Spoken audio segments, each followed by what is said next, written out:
Indonesia tercatat melakukan pencapaian besar di sektor teknologi dengan dimulainya pembangunan pabrik vendor Apple di Batam.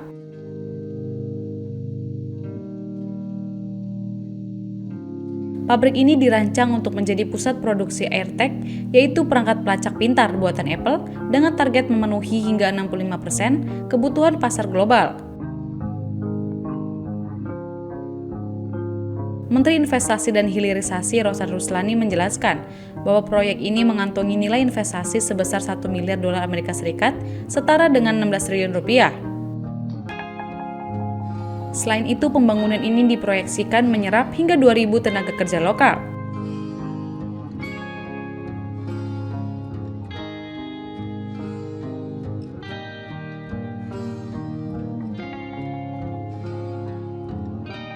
Pabrik ini ditargetkan rampung pada awal 2026 dan diharapkan membuka peluang investasi lebih besar hingga 10 miliar dolar Amerika Serikat dalam beberapa tahun mendatang. Meski sudah menjadi basis produksi penting, Indonesia masih menghadapi tantangan besar untuk menarik produk unggulan Apple seperti iPhone 16 ke pasar domestik. Menteri Perindustrian Agus Gumiwang Kartasasmita mengungkapkan, alasan Apple belum memenuhi persyaratan tingkat komponen dalam negeri atau TKDN, yang menjadi syarat utama masuknya perangkat komunikasi elektronik ke Indonesia. Kendati demikian, Apple berupaya menawarkan skema inovasi untuk memenuhi sertifikasi TKDN. Namun pemerintah menilai angka tersebut masih jauh dari prinsip keadilan, terutama jika dibandingkan dengan investasi Apple di negara lain. Bagaimana kontribusi ekonomi terhadap Indonesia, serta potensi penyerapan tenaga kerja.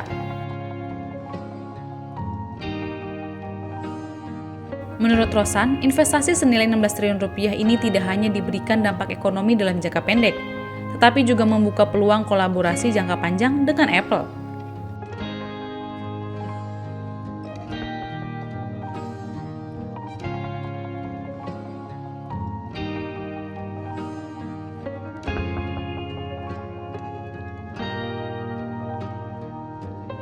Meski terkendala dalam membawa iPhone 16 ke pasar lokal, pembangunan pabrik AirTag di Batam menunjukkan langkah strategis yang signifikan.